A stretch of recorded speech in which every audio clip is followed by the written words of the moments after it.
बस की सुविधाएं बहुत अच्छी है, हमें हर जगह पे सुरक्षित पहुंचा देती है। कंडक्टर्स अच्छे हैं, अच्छे से बात करते हैं, सब बताते हैं। इनकी सुविधा अच्छी है। पहले तो हमें नहीं मिलती थी बसें, अब तो हमारे घर तक बस जाती है, तो हमें 8 रुपये 10 रुपये में और क्या चाहिए।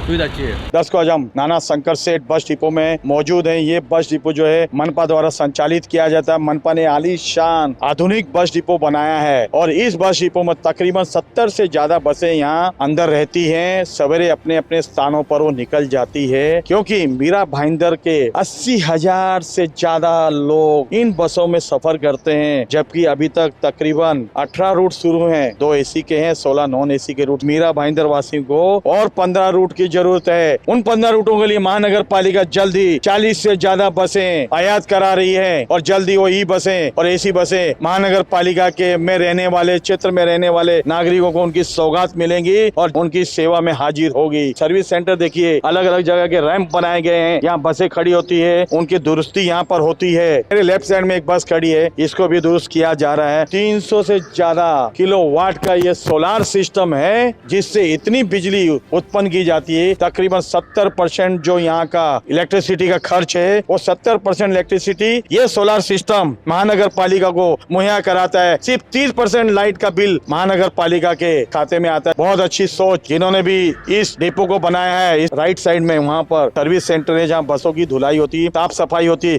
चलते हैं एडिशनल कमिश्नर अनिकेत जी के पास, क्या कहना चाहेंगे, क्या प्रकाश डालेंगे, क्योंकि मीडिया में खबरें चल रही है। परिवहन उपक्रम में अभी 74 बसेस चलाई जा रही है, जो डीजल बसेस है, और उसके बारे में गवर्नमेंट की जो पॉलिसी है क्रॉस कॉन्ट्रैक्ट बेसिस पे नई टेंडर करनी चाहिए, वो हिसाब से महापालिका ने टेंडर की है। उसमें 3 निविदा धारक भी प्राप्त हुए हैं और उनकी छाननी कर रहे हैं। सेकंड बात है, जो इलेक्ट्रिक बसेस लेने का नेशनल क्लीन एयर प्रोग्राम के अंतर्गत महापालिका को निधि प्राप्त हुआ है। उसके अंतर्गत 45 इलेक्ट्रिक बसेस लेने के लिए हमने निविदा प्रक्रिया भी पूरी की है और उसका छाननी भी हो गई है। सिर्फ आचार संहिता होने के बजाय अभी हम उसको वर्क ऑर्डर नहीं दे सकते हैं, वो बाद में आचार संहिता खत्म होने के बाद हम देने वाले हैं। और बस स्टॉप के ऊपर ऐड लगा के रेवेन्यू बढ़ाने के लिए भी हमने टेंडर किया हुआ था और उसको भी अभी कंप्लीट किया हुआ है। आचार संहिता खत्म होने के बाद हम उसमें भी आगे की कार्रवाई करने वाले हैं।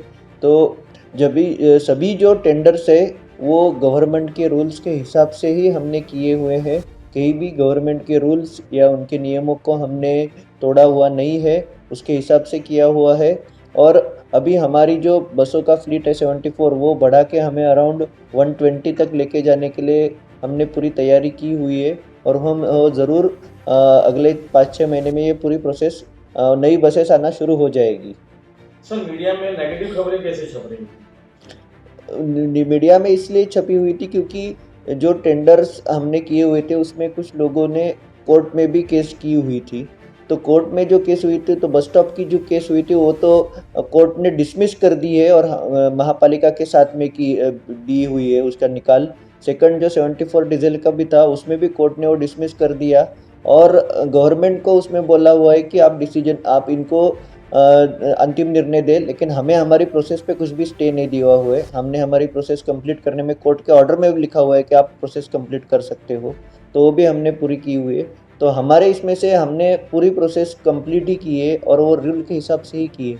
मनपा बस डिपो का IT सेक्टर है। यहाँ से बैठे बैठे 70 बसों पे इनकी नजर रहती है। इस IT सेक्टर से देखिए सामने ये जितने ग्रीन कलर के जो सिंबल दिख रहे हैं राउंड कलर के, सारी बसें चल रही है, मीरा भाईंदर के सभी रूटों पर चल रही है। इन बसों की कितनी स्पीड है और कितनी गति से वो चल रही है और इस बस कौन से बस स्टैंड पे खड़ी है या किस रोड पे है। रूट नेम 02 उत्तर नाका टू भाईंदर स्टेशन वेस्ट, गाड़ी का नंबर, लोकेशन, स्पीड है 25 किलोमीटर पर आवर्स के हिसाब से।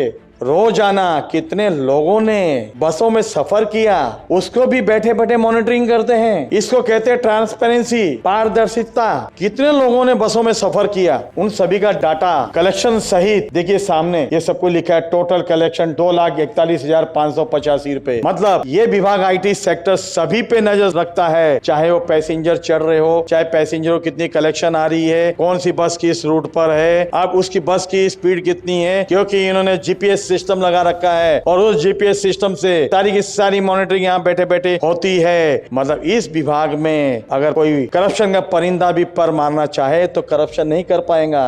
बहुत ही नेक कार्य महानगर पालिका मनपा आयुक्त दिलीप ढोले द्वारा चलते हैं, आपको रूबरू कराते हैं नागरिकों से जो बसों में सफर करते हैं।